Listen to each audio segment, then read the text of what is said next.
Don't mind the rustle. Hear the noise and hear the rustle in your own mind through a state of mind. It doesn't have to rewind all the time and live in the past. I'm coming to you from Scared Sober today. Coach Stefan Rudolph, how you doing? First live podcast.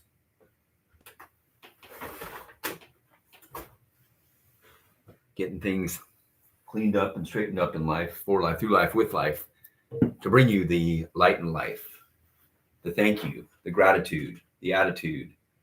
Thank you to the 1,000th power.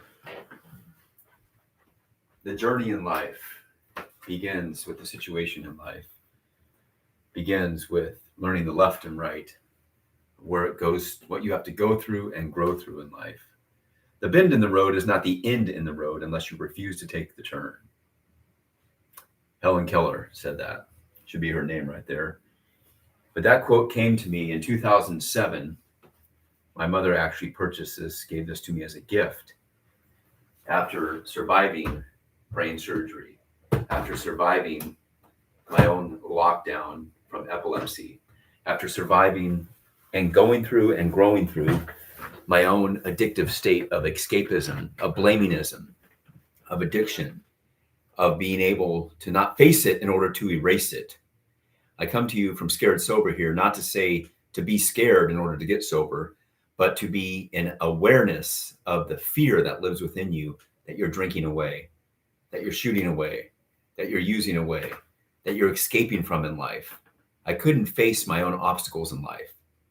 Again, going back to that sign, and what she gave me was a fear in me that I could not face in order to erase.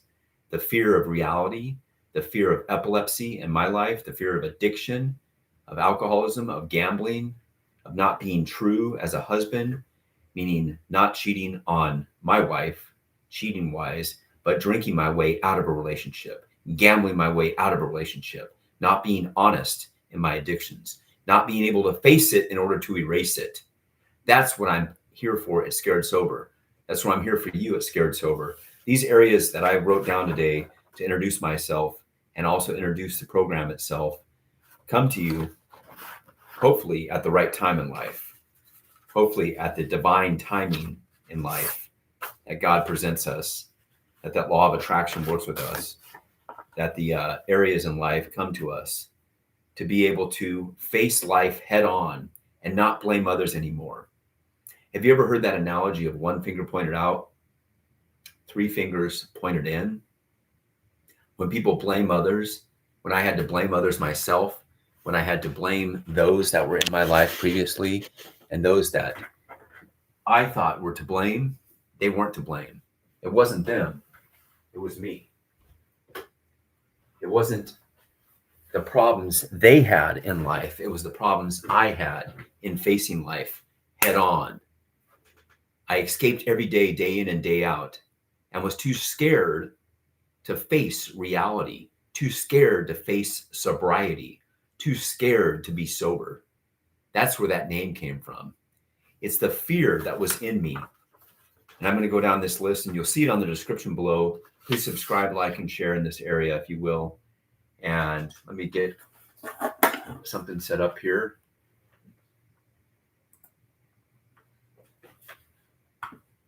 Now, again, there's not going to be too many people, if not a lot of people on here, but I know this message is going to get out to those who need it, that one person who needs to face sobriety, face recovery, be motivated and transform, to have the command to expand, the command to expand that lies in you, through you, for you, by you, with you, the command to expand that says, I must change my life.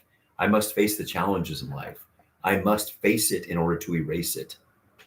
This area in life, it's better to be scared sober than scared to death. So through motivation, mindset shifts, and spiritual growth, the help is here to end one life and start a new life. Sober, strong, and be full of gratitude. Be sober, be strong, and be full of gratitude. Want to hear about your stories mainly too. I'm going to be interviewing people on this channel and interviewing them about their stories and how they recovered, what they've been through, what they've gone through, whether it may be also AA meetings, NA meetings, any type of group shares that they've been through, group communities they've been through, what you've had to face in order to erase.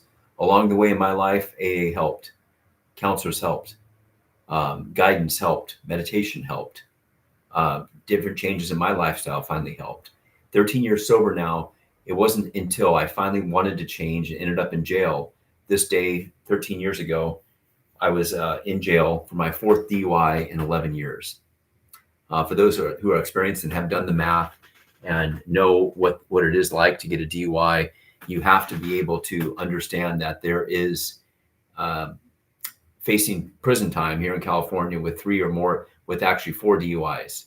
So I had just dropped off on my third DUI, and this is an extreme example, I know, but with 3 DUIs, they were all misdemeanors. But your fourth DUI, even if it's a misdemeanor, it's automatically counted as a felony in California.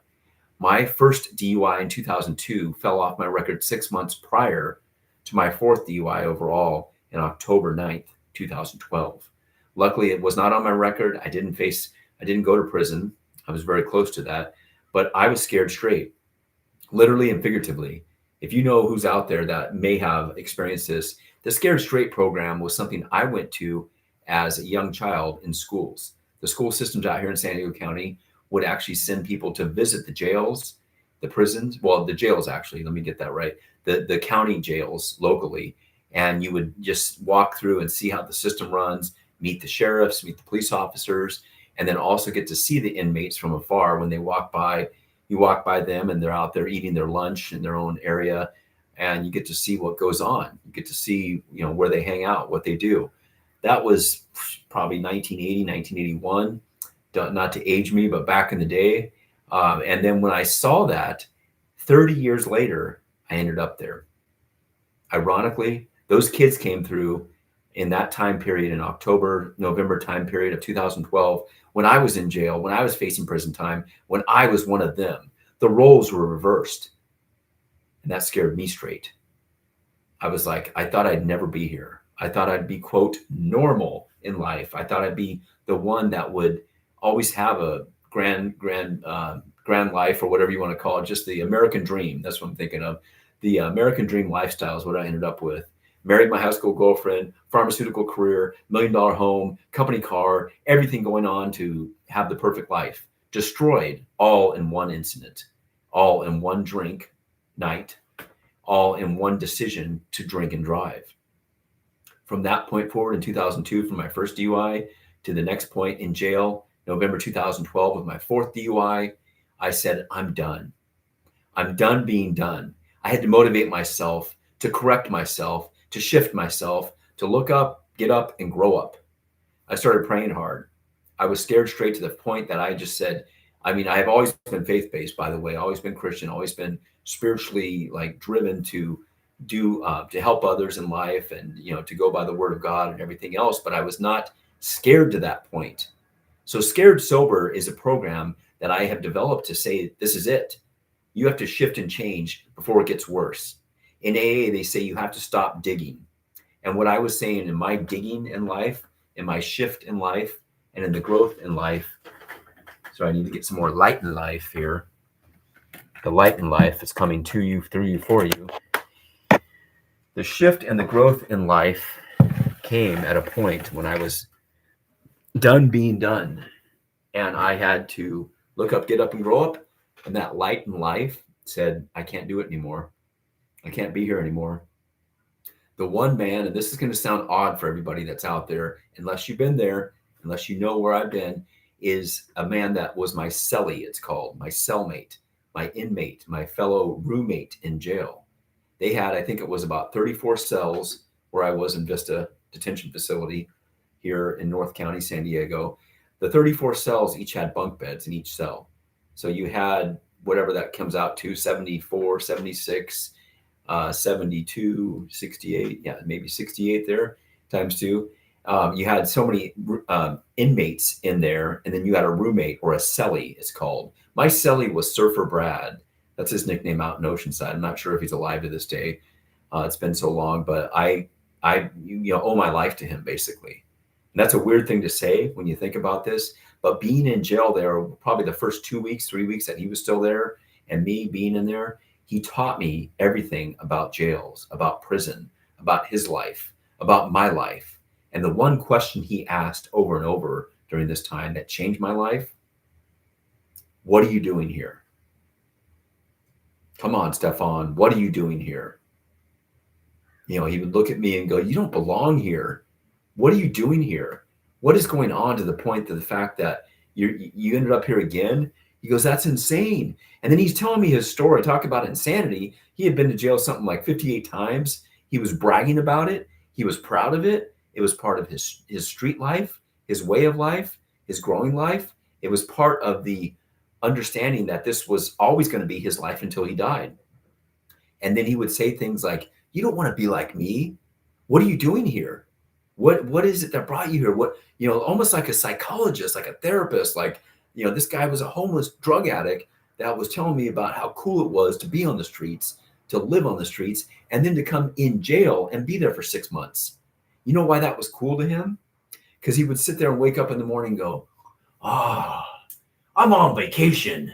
And he would sit there and like laugh about it. And I would start laughing with him, for him, with him, whatever the term may be. But I was just like, what are you talking about? It reminded me like being at a bar and being at a point in my life where I said, this is what I don't want to be like. I mean, what am I doing here? He would ask that. It would just resonate. And I go, I can't do this again.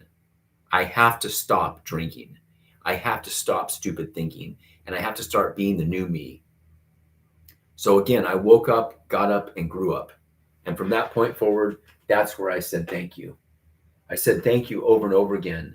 Thank you. Thank you. I appreciate it. Thank you. And all of his education that he gave me, all of his insight that he gave me, made me realize I had to stop drinking in order to start thinking about life, in life, through life, with life, in order to shine my light in life for others. But in order to shine for others, I had to shine for myself.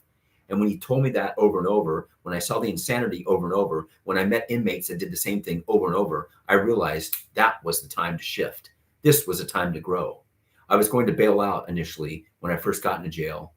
I was at a point in my drinking and driving career where they had to run my record and process what the bail would be.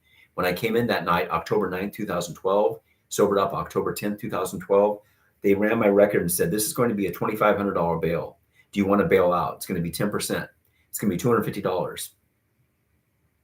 The other best decision I ever made was to not bail out.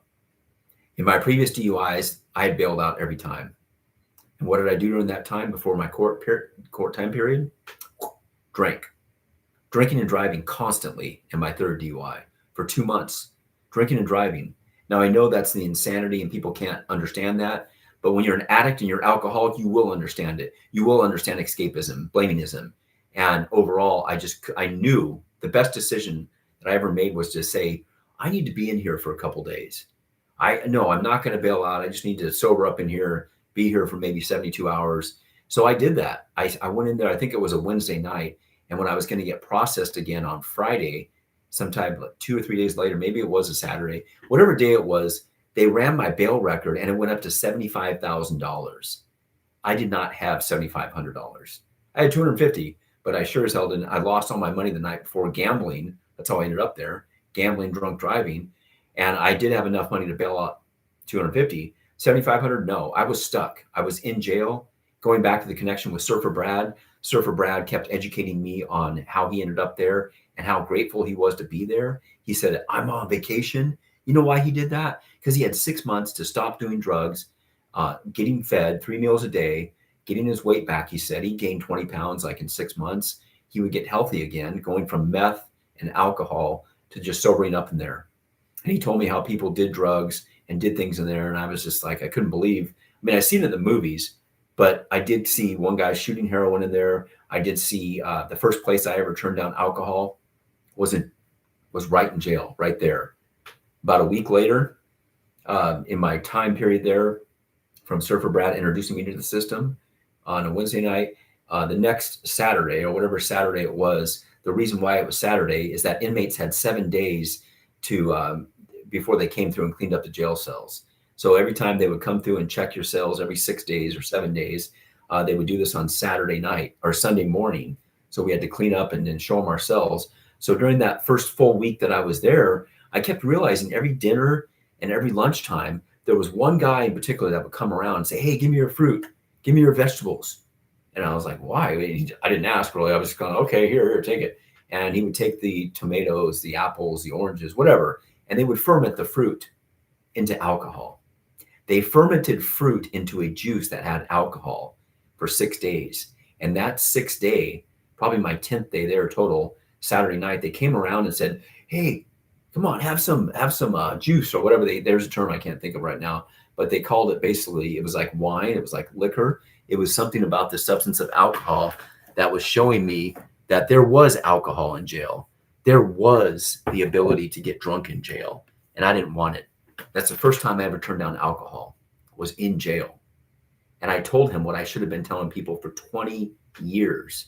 When that guy came around, no, I don't drink. He goes, what are you talking about? Come on. He started calling me names. Come on, pussy, do this. Drink. I said, I have epilepsy.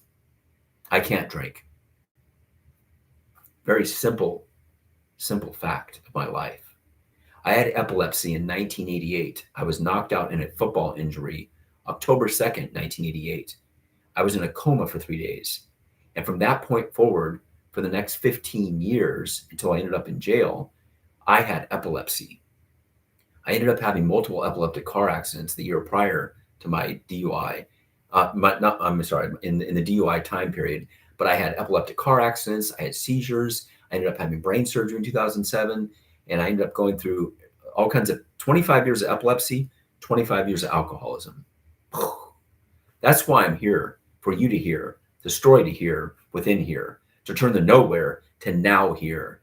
This is a moment of now that I woke up, looked up, got up, and grew up and said, I have epilepsy.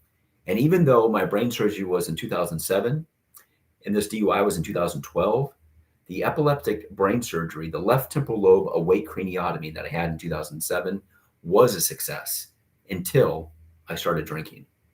Just 3 months after my brain surgery in 2007, when I started drinking October, ironically, of 2007, within 3 more months, January of 2008, I had my 3rd DUI at that point. So going forward and moving forward 4 years later, where my 4th DUI happened, remember in the story, this is where I shifted and grew in jail. And I just went back to that point of I have epilepsy, because I wasn't having seizures if I wasn't drinking. So technically, and in a medical terminology, I looked back later in my sobriety and I found out it was DTs. It was delirium tremors.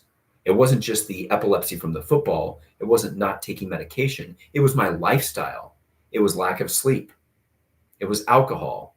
It was, of course, like gambling, anxiety, addiction, everything, losing money, the stress, the depression, everything combined with my lifestyle was causing the seizures.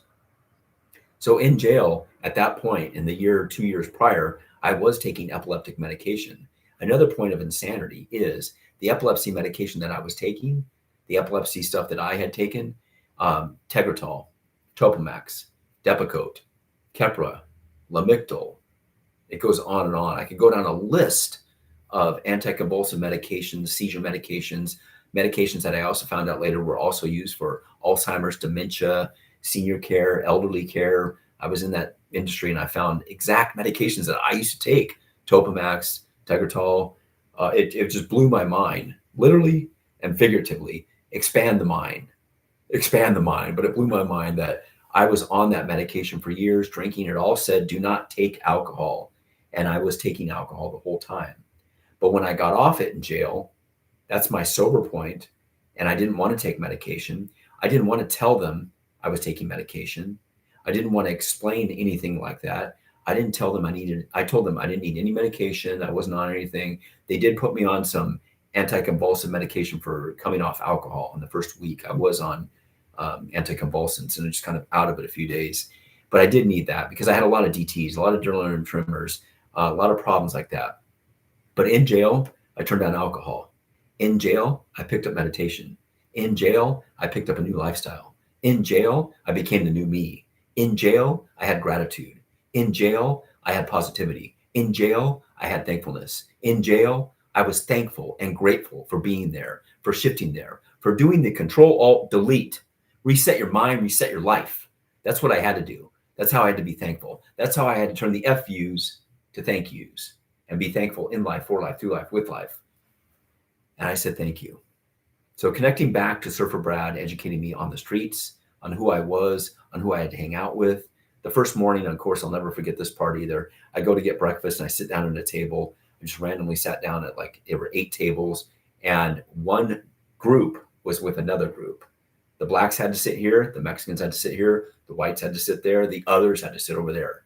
This was so racially segregated, and many people who have DUIs, who've been in jail, who've been in prison, know this fact. This is 2012, and it was a matter of fact that I woke up to. I sat at the wrong table, and they go, "Hey, boy, you're with the Woods." And that's what he said. He said it like that, through that, and looked at me, and I said, "A wood? What's a wood?" And there's a black table, and I said, "I didn't know. I just sat down, I had my oatmeal." He goes, "Hey, boy, you must be new here." He said something about being new here, and you're with the Woods. And he pointed over there. So I had to go over to the white table. Okay, now there's more fear right there. There's anxiety there. But with Surfer Brad telling me everything about what to do, where to go, one restrooms for this group, one restrooms for that group, shower here, shower there, go here, everything. I was locked up. The terms I came up with: locked up, locked in, locked out, locked down. The lockdown we went through in life later from 2012, and then we hit 2020, that we all have been through in lockdown, was a lockdown I had been through in life, for life, through life, with life. The light in life came to me by being in lockdown. The light in life showed up, and I said, I'm going to face it in order to erase it. In jail, I was thankful. All those areas I named earlier right there. I spent 42 days in jail. 42 days facing prison time. And luckily, the person that I hit, ironically at this time, was also under the influence of alcohol. Not as bad as I was, but in that accident on October 9th, 2012, I was awoke, and said, I'm done. But at that point, if that was just a normal person, it wouldn't have happened, first of all. But if she was not drunk, I probably would have been pressed with charges. She could have just said my back hurts, and that would have been a felony. She didn't have any. I basically hit the front of her car with my 4x4, a lifted 4x4. She pulled out in front of me, running a red light, like slowly, but running through the light. And I went over her hood in a 4x4. And I did a 180, and I was just drunk that night. And I looked up and it said Oceanside Police Station. Got my 4th DUI at this Oceanside Police Station. So that night, that changed my life. 6 weeks later, for me being there in jail and getting my court processed, and then going to court and appearing before the judge, I had an attorney that helped me get out of it. And since that lady didn't press charges, didn't say anything was wrong with her, wasn't hurt, I was only charged with a misdemeanor. Now that misdemeanor was a 3-year suspension on my driver's license, was 6 months with an ankle bracelet on. And since I had spent 6 weeks, that equaled 4.5 months with an ankle bracelet on. That was a blessing in life. But during that time, going back to the 6 weeks that I was in jail, 42 days times 24 hours. I had a lot of time to think about this and do numbers. I'm a numbers guy. And I did the math. 42 times 24 is 1,008 hours. I was in jail, so basically 1,000 hours. Probably 3 or 4 hours, honestly, of getting processed to get in there, 3 or 4 hours to get out. Almost exactly 1,000 hours in jail. I was grateful for that time period. So when I got out and I experienced that, I said, no more. The ankle bracelet saved my life as well. The ankle bracelets, for those who don't know, are a device that detects alcohol.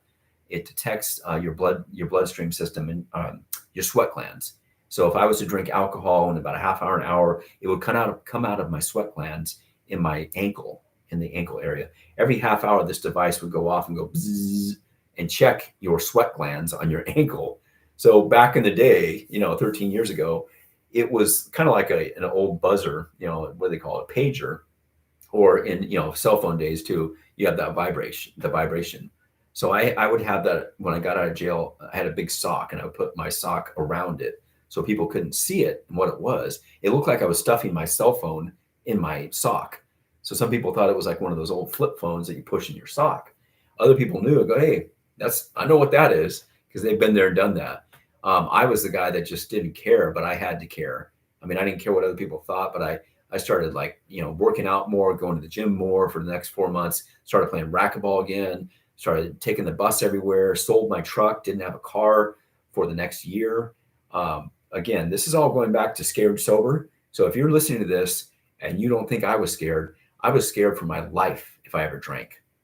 And I found out who my true friends were. I found out who those people were in my life that said, you need to change your life. I'm going to be here for life. I'm going to show up for your life.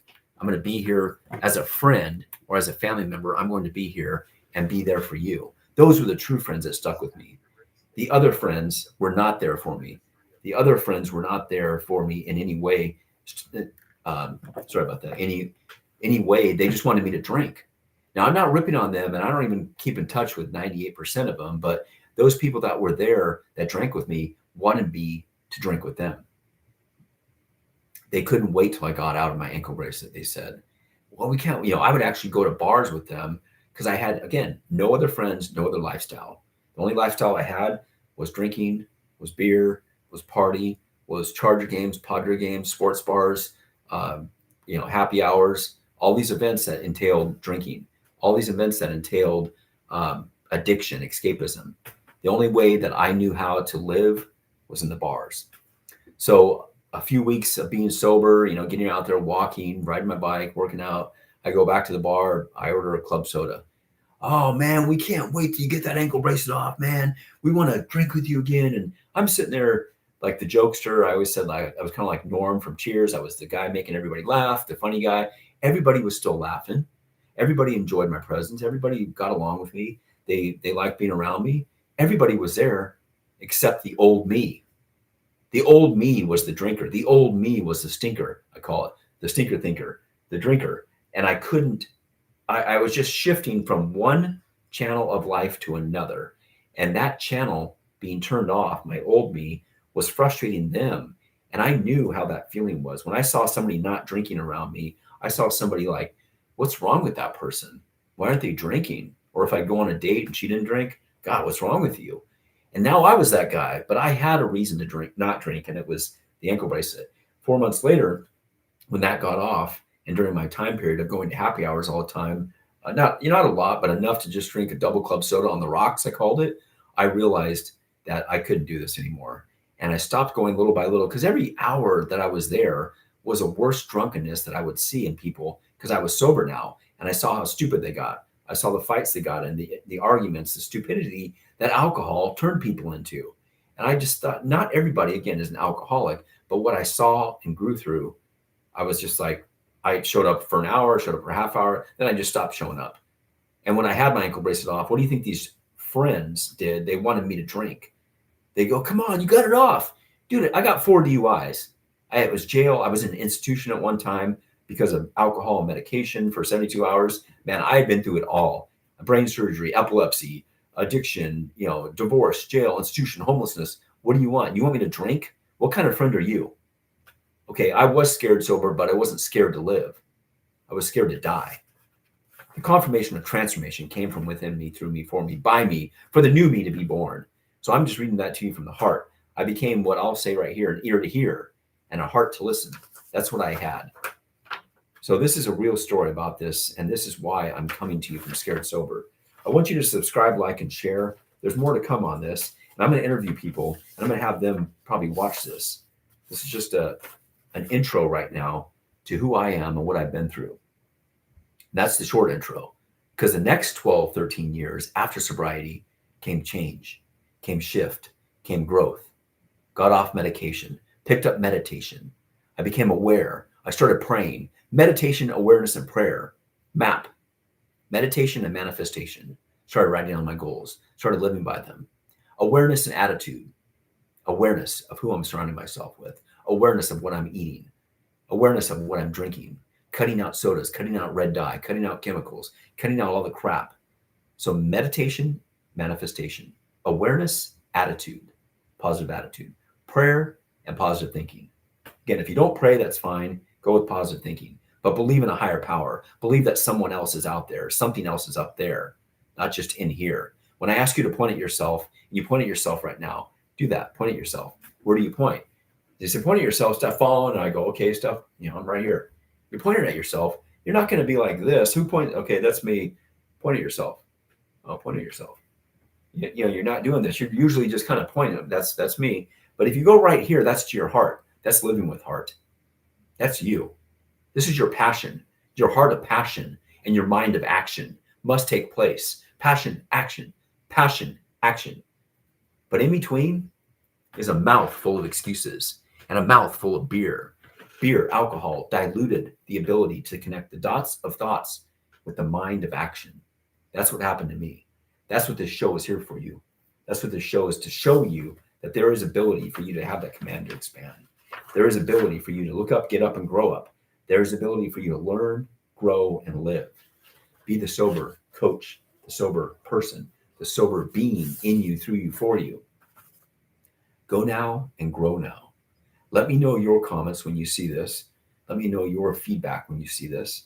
Let me know what I can talk about, who I can interview. If you have special guests that you have experience, that are coaches, that are therapists, that are people in the sober living community or the spiritual growth community, or anybody and everybody, as life coaching goes, as recovery coaching goes, as anybody that knows that they needed help goes, refer them to contact me directly here. Anybody that needs a new command to expand up there, let me do this here too. Sometimes that helps the blurred vision of thank you to the 1,000 power. So anybody that has the ability to connect the dots for the people out there that can use this, I can have them on my motivational sobriety talk show, Scared Sober here, interview them about their story and interview them about their life. They want to talk about God. They want to talk about faith. That's great. They want to talk about whatever path they went down. There's all different paths. There's all different ways to get sober. There's all different ways to stay sober. What's your way? So tell me about this. I appreciate your time. And as you share this, share it with love, share it with guidance, share it with hope, and be there for those that need you most. Appreciate the time. Go now and grow now, and share the light of love. Peace.